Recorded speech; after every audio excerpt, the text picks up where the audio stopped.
Olá, boa noite, sejam todos bem-vindos. Começa agora o Terra Viva, DBO na TV, desta sexta-feira, 23 de abril, com as principais notícias da pecuária brasileira.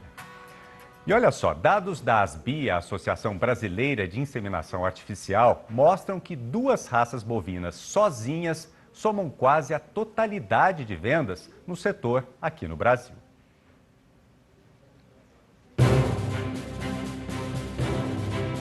Uma delas é a Angus e a outra é o Nelore. As duas são as preferidas pelos produtores que cada vez mais estão começando a mesclar as raças, combinando a rusticidade e produtividade do Nelore com a precocidade e qualidade de carne do Angus. Segundo o relatório, das 16 milhões e 300 mil doses de sêmen de gado de corte comercializadas no país em 2020, 14 milhões, ou seja, 86%, foram divididas entre ambas, somando praticamente metade para cada raça. E como nós vimos aí, a raça Angus vem crescendo muito aqui no Brasil. E grande parte desse crescimento é atribuída ao trabalho feito pela Associação Brasileira de Angus, que está lançando neste mês o prêmio Top Produtor Carne Angus.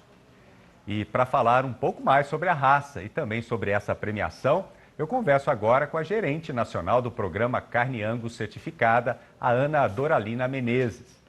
Ana, muito obrigado por aceitar aqui o nosso convite. Seja muito bem-vinda aqui ao Terra Viva DBO na TV. Muito obrigada. Eu que agradeço a oportunidade de estarmos aqui hoje falando um pouco sobre a raça Angus. A gente que agradece, viu, Ana? E antes de falar um pouquinho do prêmio, eu gostaria que você contasse para a gente, sobre o crescimento da raça Angus entre os pecuaristas brasileiros. Quais são as características, que estão conquistando não só os produtores, mas também os consumidores da carne Angus? É muito importante a gente comentar, e como tu mesmo falaste no começo da entrevista, esses dados que a Asbia nos trouxe esse ano sobre o mercado de sêmen, a raça Angus cada vez mais sendo utilizada dentro da pecuária nacional, estando presente em 26 dos 27 estados, e de todos os municípios em que utilizam a tecnologia da inseminação artificial, a raça está presente em 77% desses municípios. Esses dados são muito importantes e mostram realmente isso, o quanto o produtor reconhece na raça a possibilidade de evoluir, de agregar para dentro da porteira, Então, a precocidade da raça é algo muito pontual, essencial, eu diria, dentro dessa pecuária moderna que hoje nós vivenciamos. Precocidade de crescimento, de desenvolvimento, precocidade de terminação, algo tão importante para conseguirmos abater animais jovens, carcaças bem acabadas e com isso produzir uma carne de alta qualidade, A precocidade sexual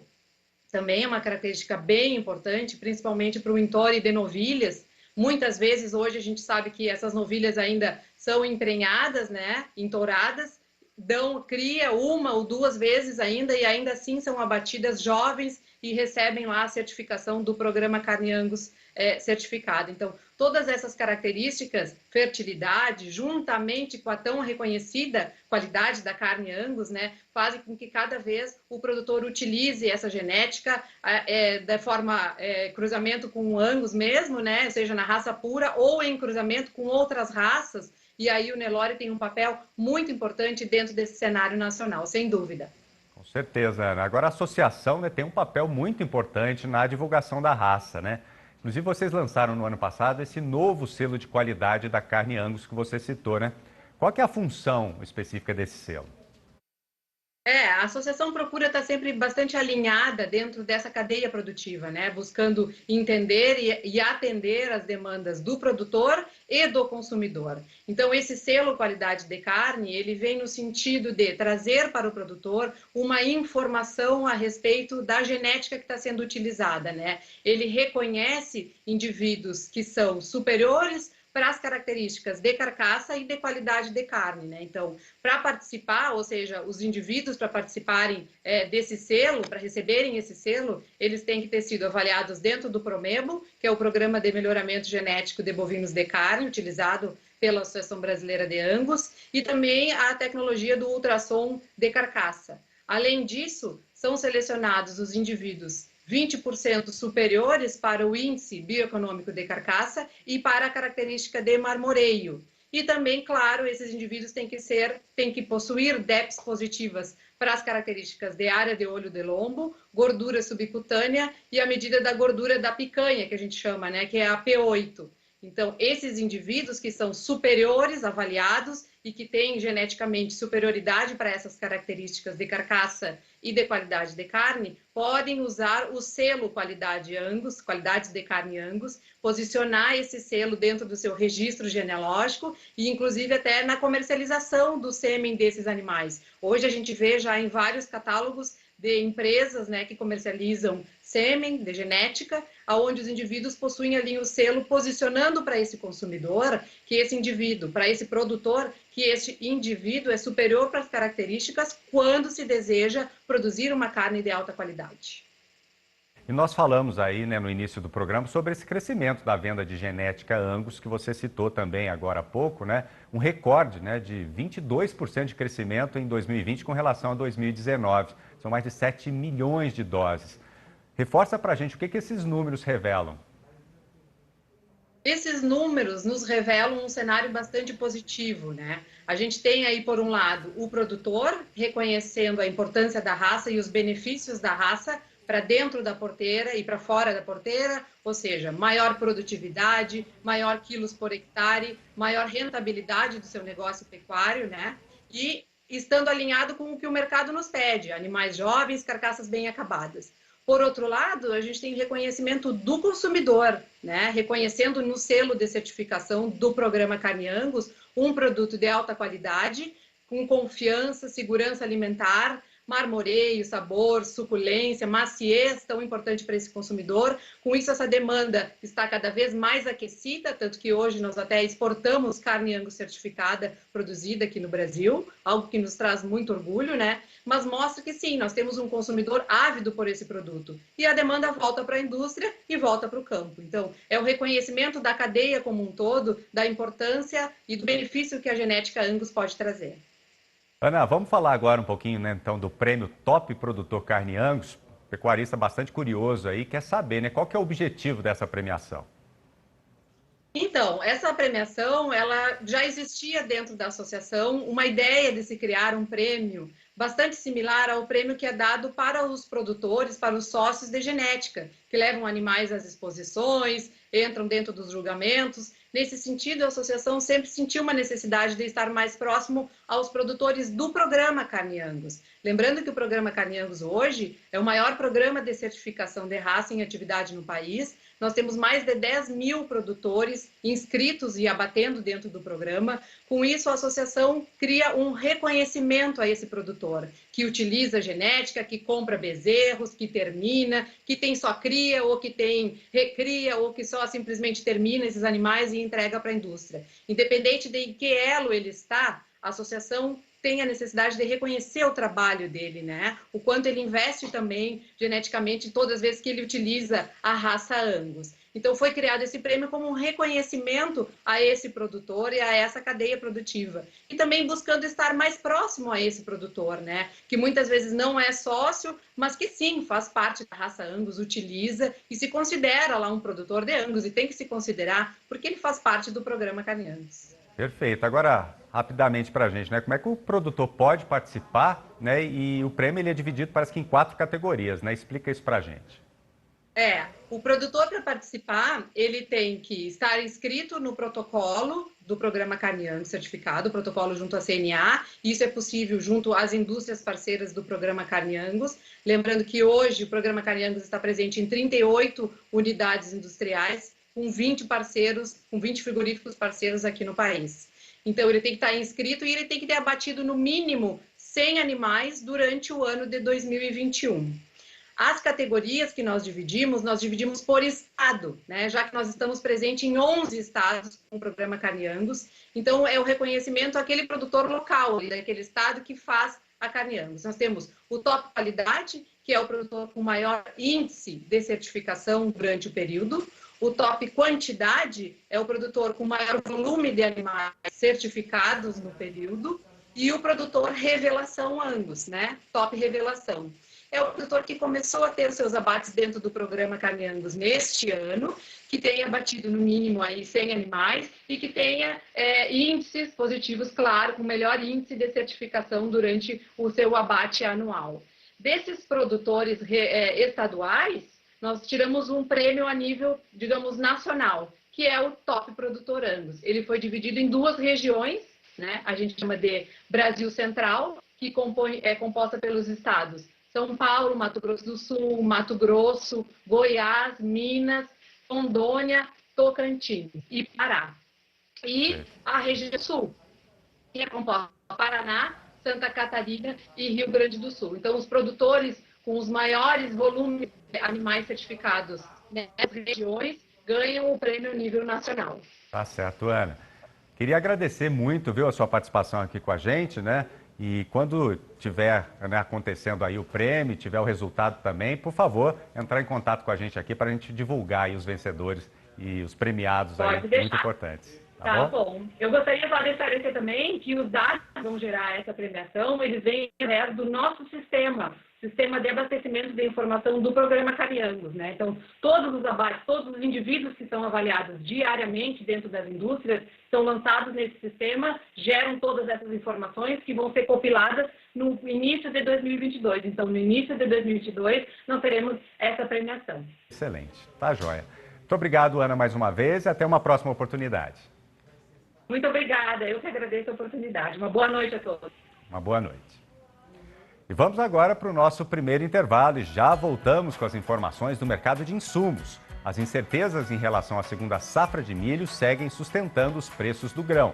Não saia daí. E chegou a hora da gente falar sobre insumos. As incertezas em relação à segunda safra de milho seguem sustentando os preços do grão. Os detalhes com a Scott Consultoria. Bom, com relação às referências de preço, né, a gente tem hoje na Praça de Campinas, em São Paulo, a saca aí cotada em R$ 101,00. Em abril, a gente viu aí ao longo dessa primeira quinzena, e não muito diferente dos meses anteriores, o cenário de preços firmes e altas nos preços, né? E essas altas são em função, primeiro, das incertezas com relação à segunda safra. Apesar do aumento da área plantada, a gente tem uma situação de clima mais adversa em algumas regiões produtoras que podem aí prejudicar o desenvolvimento das lavouras, impactar negativamente sobre a produtividade, né? Então, a questão da segunda safra ainda pesando bastante, né, em função das incertezas. Nós vimos também nessa primeira quinzena de abril o câmbio em patamares elevados, ajudando também na sustentação dos preços agrícolas, de maneira geral, aqui no mercado brasileiro, e também uma situação de vendedor mais retraído com relação à oferta, né, além da baixa disponibilidade interna, e essa oferta deve aumentar a partir de meados de junho, julho, com a colheita da segunda safra, né? Então, esse cenário de baixa disponibilidade, uma demanda firme, ajudou também na sustentação dos preços do milho no mercado brasileiro. Por curto prazo, a gente destaca aqui a expectativa de preços firmes, né? Aliás, esse cenário deve seguir até o início da colheita, como eu falei, em junho e julho, mas atenção a alguns pontos, né? Primeiro, do lado dos setores aí de aves e suínos, a gente viu alguns ajustes no alojamento, na produção dos animais, que deve impactar aí, pontualmente negativamente sobre a demanda por milho e farelo de soja, além também de notícias aí de algumas empresas importando milho aqui de países da América do Sul, que também impactam negativamente sobre a demanda, né? Mas por hora, considerando a baixa disponibilidade e também do lado da demanda um cenário bastante positivo, a expectativa é de preços firmes no curto e médio prazo, né? E para o segundo semestre, se for confirmada a boa produção na segunda safra, existe espaço para os preços recuarem aí, a partir de julho, com a maior oferta, mas também, mais uma vez, sem espaço para fortes quedas em função de um cenário de demanda interna e provavelmente também para exportação mais firme no segundo semestre, né? Então, o mercado firme para o milho, altas nos preços, né? A gente tem hoje o cereal aí custando em torno de 84% mais na comparação com abril do ano passado. E com relação à comercialização, só trazendo aqui alguns números de Mato Grosso, né? A gente teve até meados de abril 72,1% do milho 2020 e 2021 comercializado antecipadamente, né? Para entrega futura após a colheita. E com relação ao milho 2021, 2022, que vai ser plantado no primeiro semestre do ano que vem, no caso da segunda safra, a gente já tem 13,8% da produção prevista comercializada em Mato Grosso. Então, diante dos bons preços atingidos, muito agricultor também antecipando visando aí resultados positivos na atividade. Para o pecuarista, o cenário é o oposto, né? A gente tem aí em abril uma das piores relações de troca, né? Perto de 3 sacas de milho por arroba do boi gordo, né? E em função do milho ter subido numa proporção bem maior do que foram as valorizações no mercado do boi. Por hoje é isso aí, pessoal. Um abraço a todos e até a próxima. A ministra da Agricultura, Tereza Cristina, participou do fórum promovido pelo Band News, inspirado no Turning Points do The New York Times, com o intuito de abordar os impactos da Covid-19 e apresentou números positivos do setor. Ela ressaltou que a agricultura e a pecuária brasileira ainda têm muito a crescer. A agricultura brasileira ela ainda tem muito o que crescer, Marcelo. Nós estamos crescendo aí cada vez mais em produtividade. Né? Nós podemos irrigar, ainda irrigamos muito pouco. A irrigação pode fazer com que a nossa produção aumente em muitas vezes. Nós temos aí a nossa pecuária, que cada vez tem sido também mais tecnificada, diminuindo aí o tempo, aumentando a qualidade da sua produção, né? E nós ainda temos muita área a ser incorporada, áreas de solos que foram degradados e que agora nós estamos aí incorporando à nossa produção. Então, eu penso que o Brasil vai continuar crescendo com a sua agricultura e a sua pecuária. Nós temos aí uma previsão de crescimento para esse ano de 7,5%.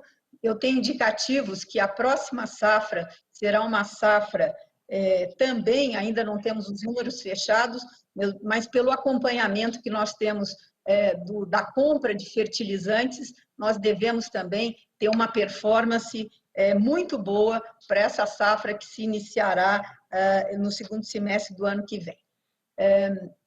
Os preços das commodities hoje são muito bons, o que animam o produtor rural a plantar mais, a crescer a sua produção. Esse ano nós tivemos aí um valor bruto da produção de mais de 1 trilhão, né? Ultrapassamos aí 1 trilhão, crescemos o nosso volume em mais de 273 milhões de toneladas de grãos, né? Então, o Brasil vai continuar a ser um grande provedor do mundo e dos países que precisam alimentar a sua população. Os preços da carne bovina no mercado atacadista da Grande São Paulo estão relativamente firmes desde o início deste ano.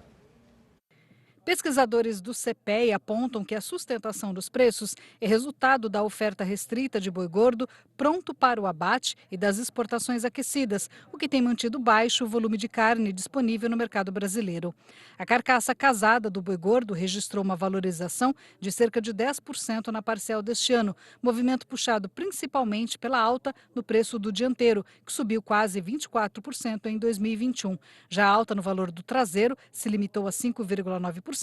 E a da ponta de agulha a 12%. E vamos para mais um intervalo e já voltamos com as informações do mercado do boi gordo e as cotações desta sexta-feira. A gente volta já já.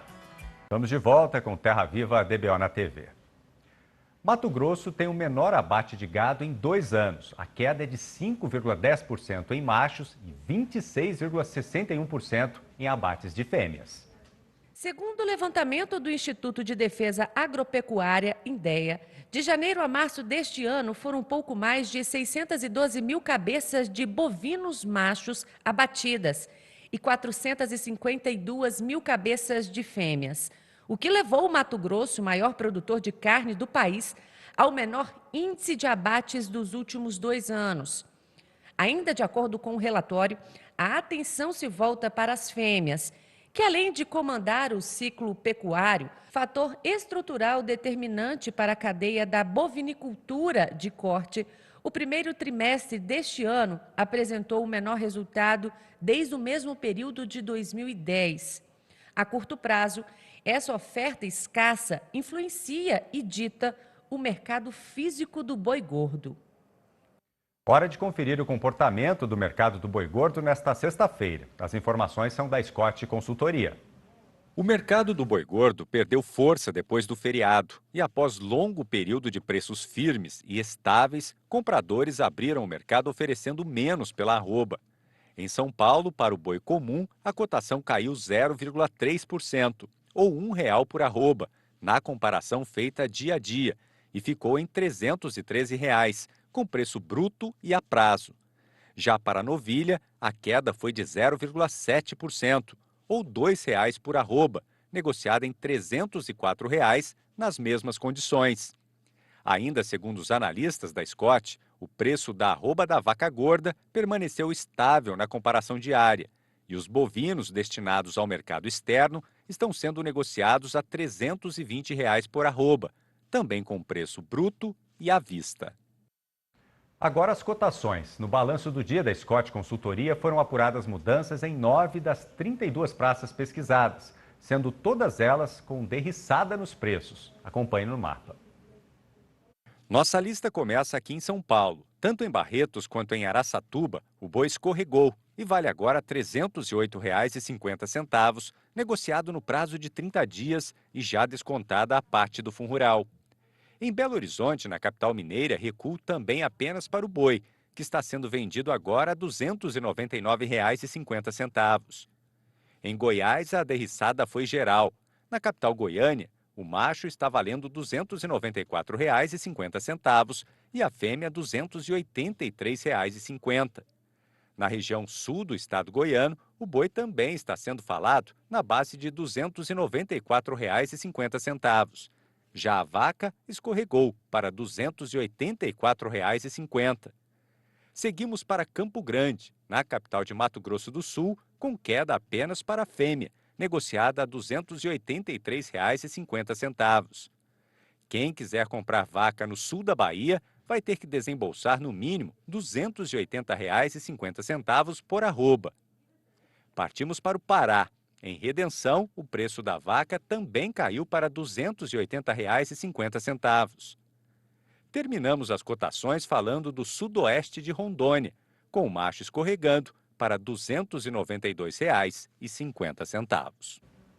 O Terra Viva DBO na TV de hoje fica por aqui. Voltaremos na segunda-feira, a partir das 7h45 da noite. Obrigado pela companhia e até lá.